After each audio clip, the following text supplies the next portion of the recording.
So Trey, You.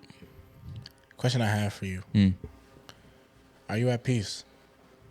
Am I at peace with myself, with my life overall, like as a whole?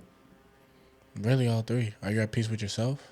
Are you at peace with life and what life kind of has given you thus far throughout these 24 years? I would say I'm at peace with myself. At peace with life is a little bit different though. I do think life could be a little bit easier sometimes. I ain't even go front. But I understand that life isn't fair, and that's just everyone gets the cards that they're dealt, and you really just kind of have to deal with things the way you deal with them. So, essentially, trying to have like a positive outlook with all the things that you're given, irregardless of whether or not you're happy with them or not, and trying to be grateful. I have to say, overall, I was actually more at peace when I was a little bit younger than I actually am now. Funny enough. I'm trying to find my way back to that peace that I once had. And it's an interesting process because at least for me, it entails kind of like working on myself, trying to reestablish some of the routines that I once had, reestablishing some of the mindsets and the mentalities that I once had as well, that I kind of just either lost track of or kind of like stopped doing over time. Because I think as humans, we all kind of get complacent where we are, and you think, all right, well, I'm here, I'm kind of complete. When, at the end of the day, you got to keep working. I remember one thing I was told leaving high school is to always be a student. And I remember shout out OG. Exactly, and I remember OG was telling us that too in college. So that's something that I have to just remind myself. But to answer your question, Tyler, yeah, like I could definitely be, I guess, further along the process. What I can say is this: I might not be at peace, but I'm content. Okay. I'm content. So, like, I want for nothing at this current moment. I really have everything I could want, and I'm quite grateful to God for all that He has given to me. Now, let me ask you: are you at peace? I would say not fully. I think there are times though in my life where I have peace. But I feel like I'm not in a constant state of being at peace. They're temporary. Yeah. Like I feel like I have little moments and spurts of like, oh, okay, like I feel like I'm at peace. But being so young, and still going through a lot of new experiences. I'm still trying to like learn life. I'm still trying to like navigate everything, And currently now, like there are certain like challenges that I'm now facing that, not that I don't know what to do, but it's kind of like that, yeah. Like to a certain extent, I don't know what to do. A lot of my problems and my challenges, I try to just give to God. I tend to try my best to pray a lot about it, and try to really put it into His hands. I do notice sometimes though I overthink a lot. Yeah, that can't happen. So even though I do put it in His hands, and I'm really trying my best to trust Him as much as I possibly can, I do know there are times where like I kind of get stuck in my own head, and my thoughts constantly run and race. But I think also just being so young and going through certain experiences, like new experiences that you might have never been through before, they kind of don't bring peace. They bring a little bit of chaos. Yeah. But at the same time, I do look at it as kind of to a certain extent, this is what I asked for. And what I mean by that is, I see myself becoming a certain type of man. There are certain characteristics that I would like to develop within myself. And I do understand that in order to gain those characteristics, I'm going to have to go through a little bit of chaos. I'm going to have to go through a little bit of trials and tribulations in order to build my character to become the type of man that I would like to be. So I'm not fully at peace, but I have moments where I am at peace. And I do understand that in life, I'm not always going to be at peace. I was actually just going to ask you that. Do you think that there will ever be a point in your life where you're at permanent peace, or it'll always be just on and off sometimes? I think it's always on and off. I don't think you're ever at permanent peace. Actually, you know what? Maybe I would be at permanent peace, but I think that's not until I'm much older. Yeah. And I'm talking about older in terms of probably already retired with the job, probably already, hopefully, Lord has blessed me with a wife and blessed me with grandkids. Like your kids are already grown and and I have like grandkids and kind of I know like soon, like, you know, my time is up. Like, you know, I'm kind of kicking the can. Like, I know I'm kind of running off of borrowed time. I think that's probably when I might be at permanent peace per se, because there's a lot of things at that point you're probably not worrying about. Compared to now being so young, there's a lot of things that like you got to go to work. Yeah. You got to do responsibilities. By that point, you said you're retired. You know, you don't have to. Yeah, I think so. You don't have to be. And by that time, I also think like you're probably already the man that you would want to be. Yeah. Now, you know, me and you are trying to be a certain type of man. You know, we're trying to have certain characteristics. We're trying to carry ourselves a certain way. We're trying to present ourselves a certain way. Yep. And because we're so young, we're learning. True. You know, it's trial and tribulation. So it's like we're still learning kind of what we got to do. We're going through a lot of these, like you said, trials and tribulations in order to kind of build that. But eventually, you know, you get there. Yeah. That's the whole point of doing it is to get there. Exactly. So once you're there, and I understand I won't be there till later in life. Yeah. Once you're there, then, you know, you don't have to worry about that no more because you're already that type of man. And I understand, obviously, the goal is to get to be that type of man before we retire.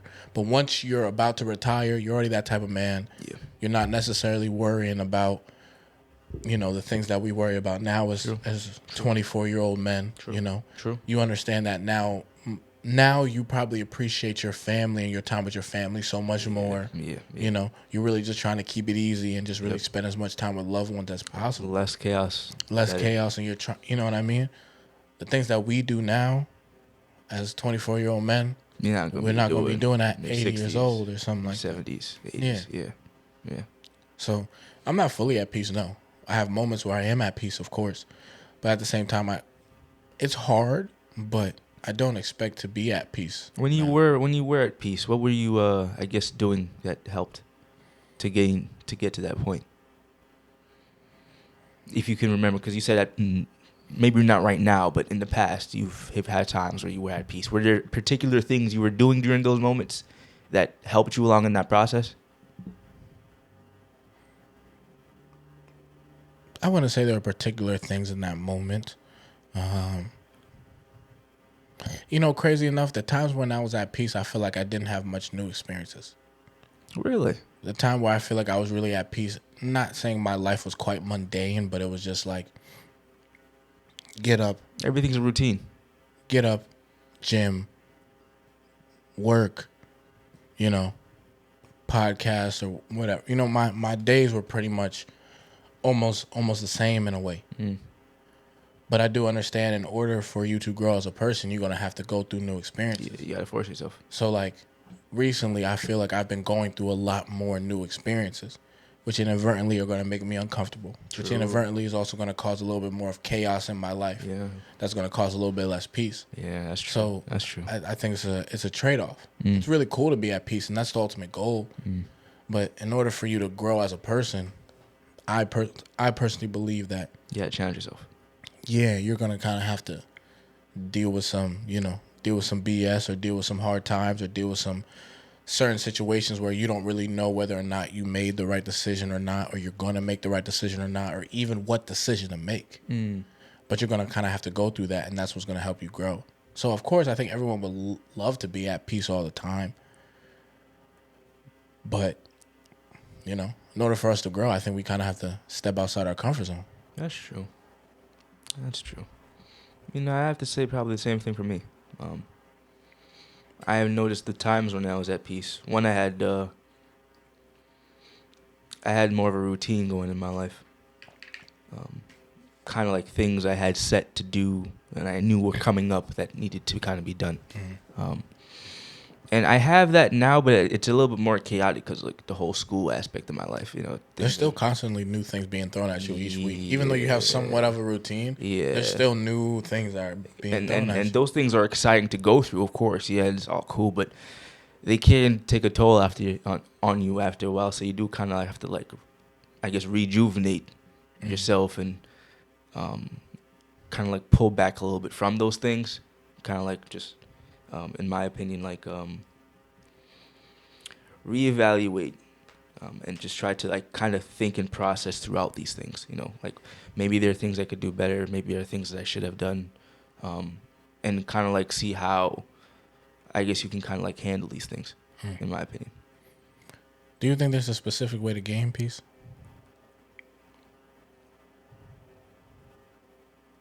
Is there a specific way to gain peace?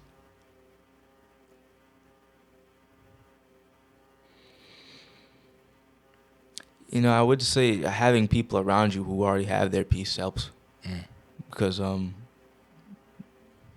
believe their energy kind of feeds off a little. Yeah. Kind of like just having positive people around you. So having people around you who are already at their own peace can help. I think meditating.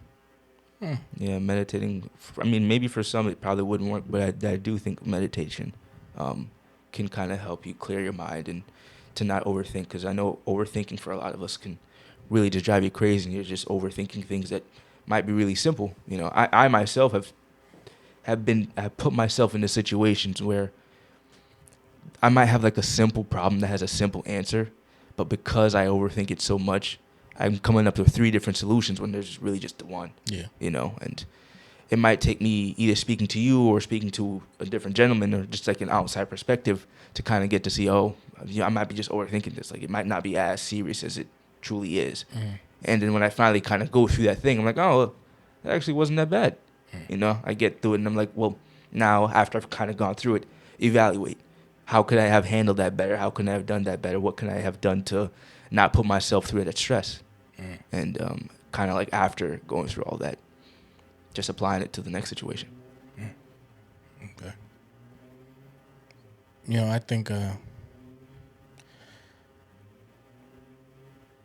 I think it's hard to say there's a specific way to gain peace because I think everyone's peace is a little bit different. Yeah, there's multiples. I think there's multiple ways to do it for everybody.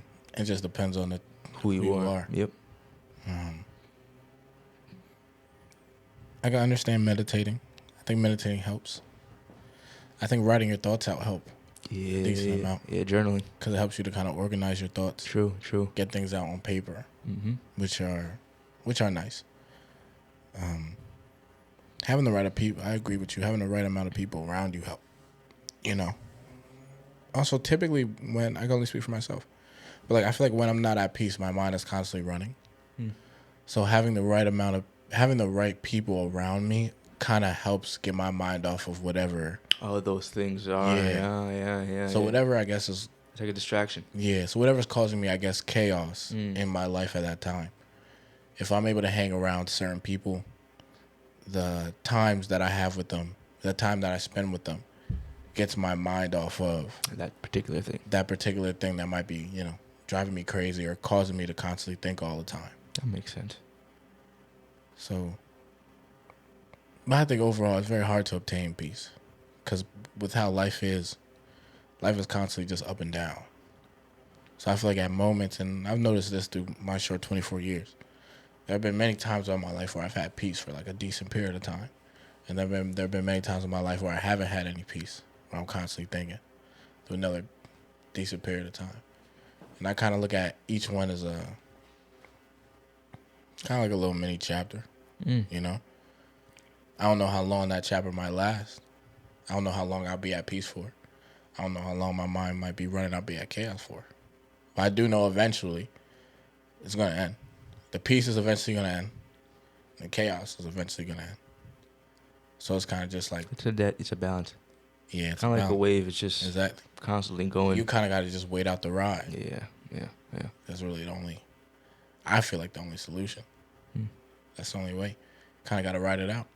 Good times don't last forever, but bad times don't last forever. That is true, Tyler. And I think the sooner kind of like us as people realize that, I guess easier it is to kind of like attain that because you realize you can't hold on to it forever. So when you do have it, you kind of cherish it. And in my opinion, that's kind of why I think it's important to protect it at times. Because I do believe there are times when you gain your peace and you can actually hold on to it for much longer than you have. But you either brought a situation into your life or a specific person into your life that ends up taking away said peace, and you're just kind of like, damn, I could have had this for like another 2 months or another 2 years, but because of so-and-so situation or so-and-so person that you brought into your situation or your life, they end up bringing that chaos. Yeah, crazy enough, you don't really know. what you might do to either cause yourself peace or cause yourself chaos? I do think you can pick up on, at least at the beginning, in my opinion, I think you can pick up on a couple hints here or there. Now, I think that's just, it looks differently for everybody. So it'd be very difficult for me just to come up with an analogy or a situation where you just do that. But I think a good, you know what, I'll try. Maybe a good example would just be like, you have like a close-knit group of friends, you know, and then you bring someone else into this close-knit group of friends that you might not know so super well, but because you are an outgoing person, an extrovert, you kind of just want to, you see this person, you kind of just want to bring them in. Now, this close-knit group of friends that you have is very positive, you know, very upbeat going. This person could be more on like the negative side, you know, more of a downer, you know, more of just a pessimist and all that type of stuff.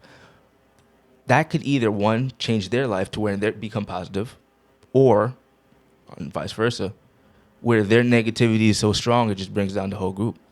I've seen one person destroy whole friend groups, you know, and that's situations like that actually do happen. And it is unfortunate, but it is just the reality of, you kind of have to be careful, I guess, who you bring into your life sometimes, and who you kind of let into your peace and into those I guess groups that you have, because by you doing that, you could be ruining said peace that you might have built for yourself by your own doing. But in situations like that, do you believe there are things that happen before? Let's go off of that situation. Do you think there are things that happen before you might bring that person into the friend group that you could have picked up on? Yeah, I think they're little things, you know. I don't think it just happens overnight. I think there are little things that might take place, and it's for you to kind of either nip those things in the bud ahead of time, and if you don't, they kind of like fester and grow and kind of I think blossom. that's the main problem. I don't think a lot of people pick up on those little things. That's true. Because in the beginning, it's always something little. Yeah. It's never nothing that you think is big. Yeah, maybe I shouldn't say never nothing, but I feel like there's a lot of times that it's typically something small that you either miss or you kind of just let go. You know what I'm saying? You just let go. But it's not until it gets to the point where it's a problem now. But at that point, it's too late. It's too late. Yeah, you can't fix it. But I think a lot of times when it comes to maybe bringing someone into your life or bringing someone into a friend group, it's hard to pick up on little things that it's hard to kind of pick up on those little things to really see whether or not, okay, like this person's really good or this person's not. Yeah, you know, I have another analogy. So there's this person that I know. They have a good friend from their old middle school days, kind of grew up together. Separated, kind of went about their own ways. You know, as life does, you just kind of like go off and do your own thing. They finally meet back up again together. They're adults now. They're kind of like doing their own thing. They decide to move in. But by you moving in, you haven't been with this person for so long. You don't know what they have changed from the original person that they were in kindergarten, however long. Because all of us change, and that's just the reality of the situation, you know. But in them changing, they're no longer that person that you thought they were. The quirks that they might have had, the things that y'all might have done together, and you begin to notice like that's taking a toll on the life that you might have built for yourself. You know, the peace that you might have in your home. So even though, I've known you for so long, I've known you since kindergarten or however long, just because that friendship has gone on for so long, if it's really messing with your peace, I would understand. Like, all right, man, like I just gotta cutting it off, distance myself, because at the end of the day, that's what's important, at least in my eyes. Yeah, you gotta protect your peace. I think also a lot of times you gotta before you do something drastic in terms of like maybe moving in, and this can go for the last scenario that we talked about. You gotta be able to vet that person. Yeah. But that's the thing. Not a lot of people don't take the time to vet. They just think, oh, you know, you were my best friend back in grade school. You're automatically going to be cool now. Yeah. When, like, it is true, people change. As we grow as adults, we go through different situations, all of us. We all have different perspectives. And because of that, you're not the same person you were at 10. Yeah. When you're 44, 45. Yeah, of course. You're different. You're a different person, you know? Sense. And because of that, if you've only known that person during that time and then y'all separated throughout your adult lives and then you finally come back again, it's kind of tough to, I guess, to get readjusted in certain ways because you haven't been with that person for a while. Like me personally, I have a whole bunch of friends from high school. I guess I can still call them friends because they were friends back then. But if I were to hang out with them now, it would kind of be tough because I haven't seen you in about 8 years. I don't think it'll be tough, but I think you just gotta treat it as if you're learning a new person. That's what it is. It would be a stranger to me. So it'd be for a little bit. It'd kind of be tough because I'm trying to get to know you all over again, and I could begin to know you not liking you. So it's like, damn, I was real cool with you back in like 10th grade, but now you just seem like a douche. Like I don't even want to talk to you no more. Yeah, but then I think that's just a part of life. Yeah, but that can be disheartening. I'm like, damn, this is just not what it is. You know. I guess that can be disheartening, but I think you can say that about any person that you meet. That's true. And at that point, I believe you hold that person that you've known in the past in a little bit of a higher regard than compared to a stranger. Yeah, that's true. But I think now you also kind of knowing that you might just gotta, and I don't think a lot of people do this, but you just gotta readjust your expectation. Yeah, I agree with you there, but yeah, I don't think a lot of people do that. Yeah, that's fair. Yeah. But like that's how you kind of have to go into the situation. Yeah. As if, I understand in the past we shared certain memories and we had certain times and But you might have acted like this, but that's in the past. That's in the past. You know? And that's not to take away from that. But it's just your But it is what it is, yeah. Same goes for us, I know for a fact if I was to hang out with someone from my old high school right now, there's certain qualities about me that are probably similar, don't get me wrong. But I'm much different than what I was at 16, 17 than I am now. Yeah. I've been through some things. I've had new experiences. I done seen some things, Mm-hmm. So because of that, I'm a completely different person. So if they were to treat me the same way they treated 16-year-old Tyler, or if they expected me to be the same way as 16-year-old Tyler was, they'd be disappointed. Yeah. Because I wouldn't live up to those expectations. You're not that person anymore. Practically a whole different person. You're still him, but you're not. Yeah. I feel that. It's like the same physical body, but in terms of different mindset in certain ways, different personality a little bit. Different personality. Things have changed. Sometimes different likes. Exactly. Some dislikes, Exactly. That's just how it is. And I would have to treat the same way if I was to see someone from my old high school. That's how I would have to treat them too. As if this is a new person. It's different if you're just saying hi and saying what's up. But if we're going to spend a day together. And actually, hang out. I'm going to have to get to know you all over again, Because you done had new experiences as well. You done changed as well. Yeah, exactly. And who's to say the type of people you've met kind of going out throughout life and the type of crowd you ran into and, Someone I liked, I now all of a sudden disliked. Yeah. And crazy enough, someone I dislike, I now call. Now you could all of a sudden you're getting along with him. He's like, damn, we weren't getting along as well back in high school or middle school. Yeah, but now we cool. But now we're cool. But now damn, we're best of friends. Exactly. You wouldn't even thought. Exactly. It's kind of funny how life works like that sometimes, man. Facts. We are getting to the end of the show. Around this time, we give advice. So, Trey, you have any advice you want to give to the people? I'll keep it simple, frankly, because we're talking about our peace. I think it's important for you to protect your peace, and even if that means distancing yourself from negative people who will hinder that, it's important to do it. Now, that doesn't mean that just because you have a disagreement with somebody and opposing views or those types of things, there has to be at least in my opinion, a legitimate negative reason why you're doing it. I think you could disagree with somebody and still have peace in your life and all that type of stuff. Of course. But I think having your peace is so important. It must be protected. So that's my advice. My advice would be, we kind of discussed this a little bit earlier today. Be very smart who you hang around with. Be very smart who you decide to put into your corner and who you decide to spend your time with, There's a saying in the Bible, and it's been said all the time, iron sharpens iron. Who you are around is very important. They are going to either build you up or tear you down. If you're with a very strong-minded individual, 9 out of 10, they're going to help you become very strong-minded, I believe why me and Trey's relationship is so well is because, we kind of inadvertently live off the principle of iron sharpens iron, I see him doing good, it makes me want to do good, and he sees me doing good, and it makes me want to see good. And I do believe that if me and Trey were different people and I saw him do bad, there's a good chance that bad will rub off on me. Yeah.